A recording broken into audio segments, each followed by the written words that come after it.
When people hear the word wealth, they often think first in terms of money. But scriptures and history reveals a sobering truth. Many people have money but lack leadership wealth, and many leaders fail not because they lack funds, but because they lack the wealth required to lead. True leadership is sustained not by position, but a combination of internal and external resources, which forms the wealth of a leader. Leadership poverty destroys faster than financial poverty. Jesus addressed this when he said in the book of Luke, chapter 14, verse 28. Luke 14:28. Which of you, intending to build a tower, will not sit down first to count the cost? And that's why today I am focusing on the wealth of a leader, true qualification for leadership and sustainable influence. That will be the topic for today.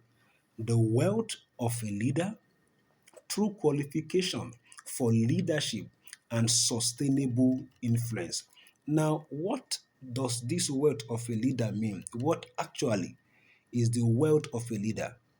It is the total capacity, both internal and external, that enables a person to influence, to guide, to sustain, and produce values in others over time.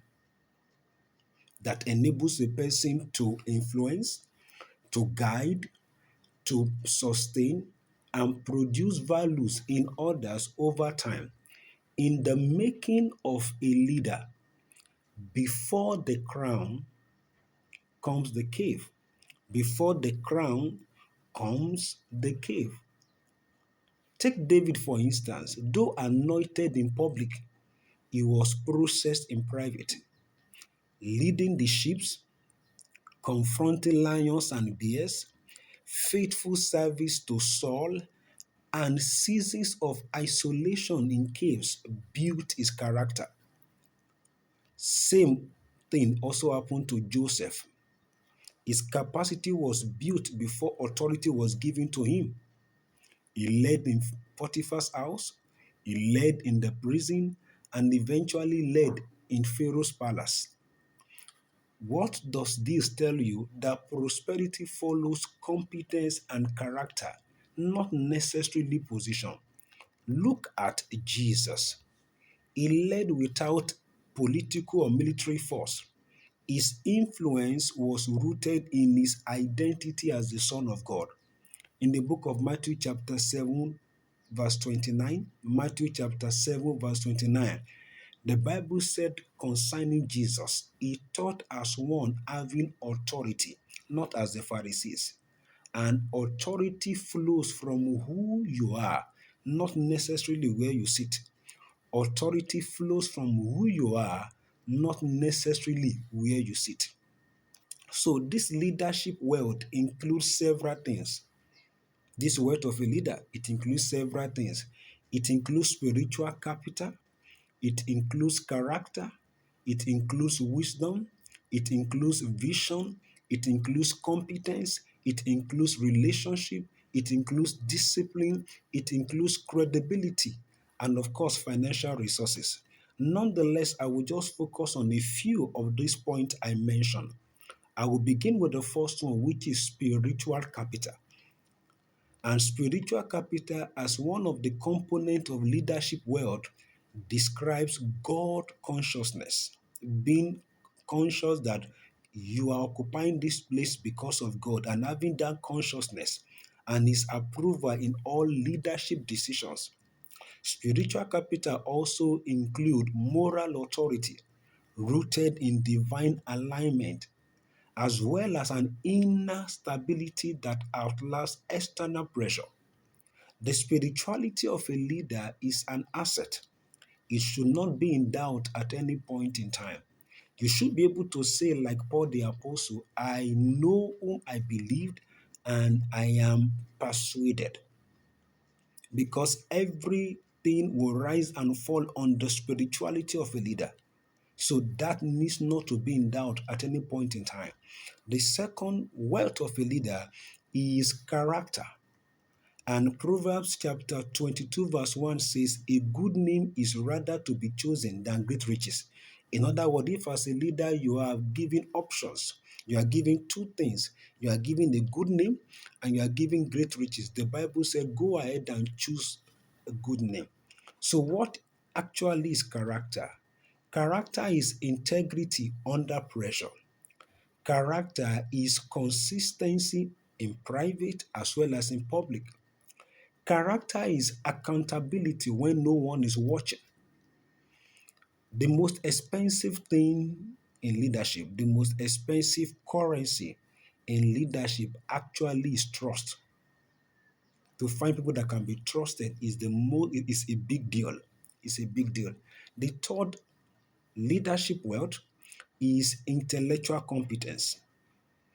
Leadership requires knowledge, and that's why there is a saying, uneasy lies the head that wears the crown.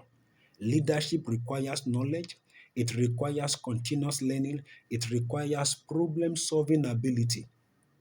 And what makes a leader superior, what makes a leader to lead actually, is because he or she possesses superior knowledge. It is this superior knowledge that creates a vision. This vision gives direction.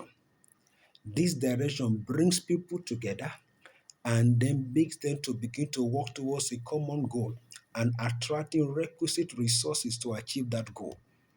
In contemporary times, people have risen to great height, not necessarily because of age, but because they paid the price of acquiring knowledge, deploying their expertise, and evolving with time.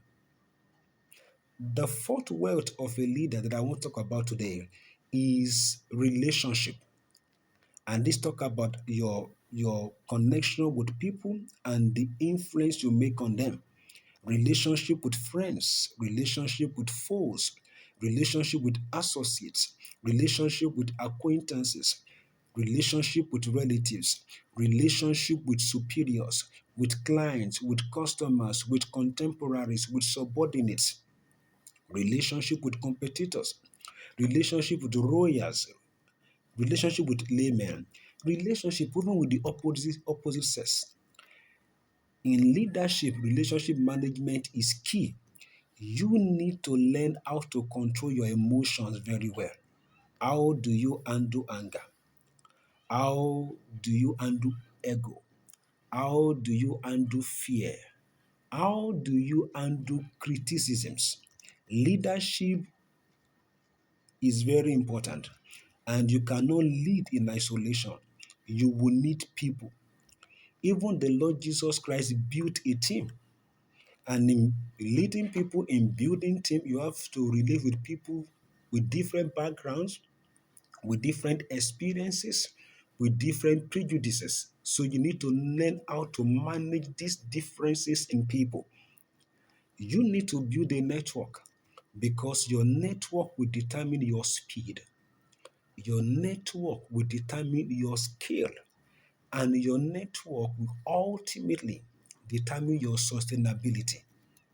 Yes. So what you are building, if it's going to last the next 10 years, the next 5 years, the next 50 years, the next 100 years, is predicated on how solid the network you are building. And it is still human beings that you will need. So you need to learn how to manage them. The fifth wealth of a leader is finance. Yes, finance is very, very important. Now, though money is not the foundation for leadership, yet it is a very necessary tool.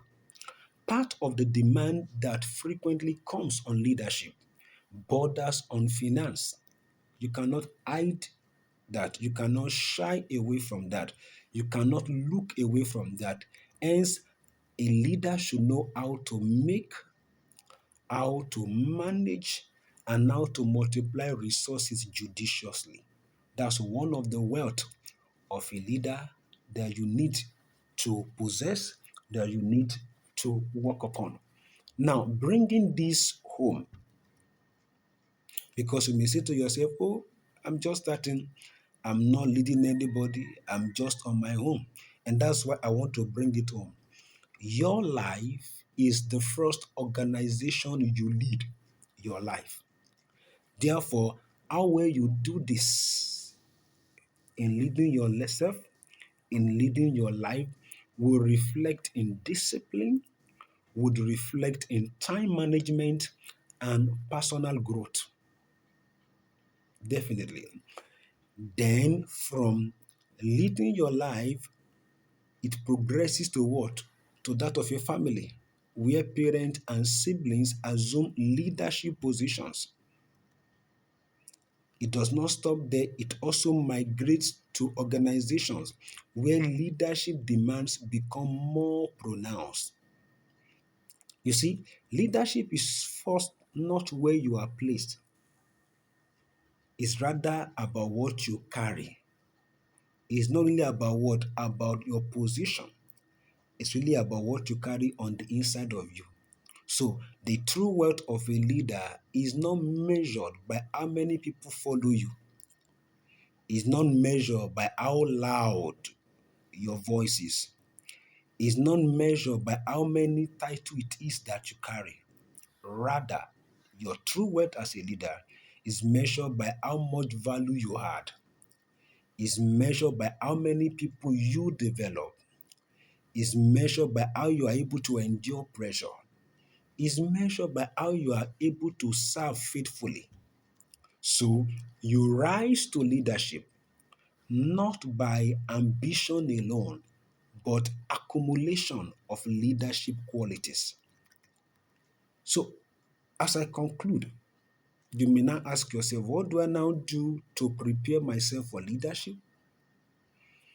You need to do a number of things, but I will just summarize them in few words. The first thing is you need to audit your leadership wealth. I've spoken about character, I've spoken about finance, I've spoken about spirituality, I've spoken about skills. You need to audit your leadership wealth.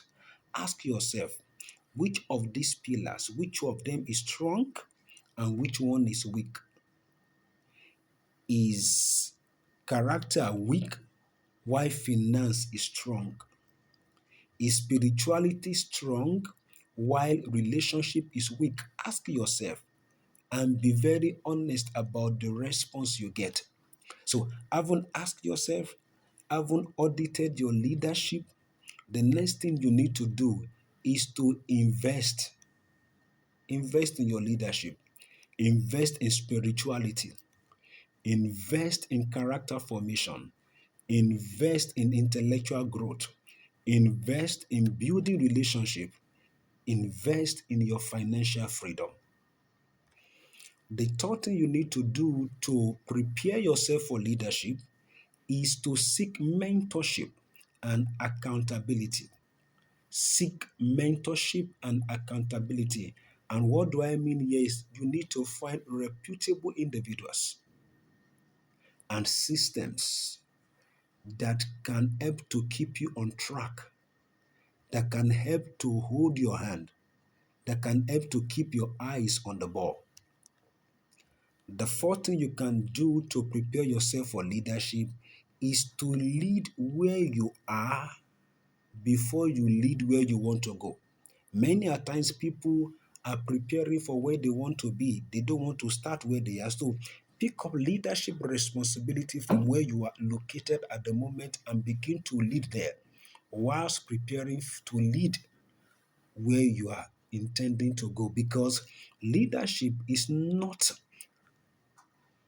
just about rulership. Leadership is actually about serving. So you need to build the wealth of a leader today because tomorrow we make demand for it. Thank you so much for your time. God bless you.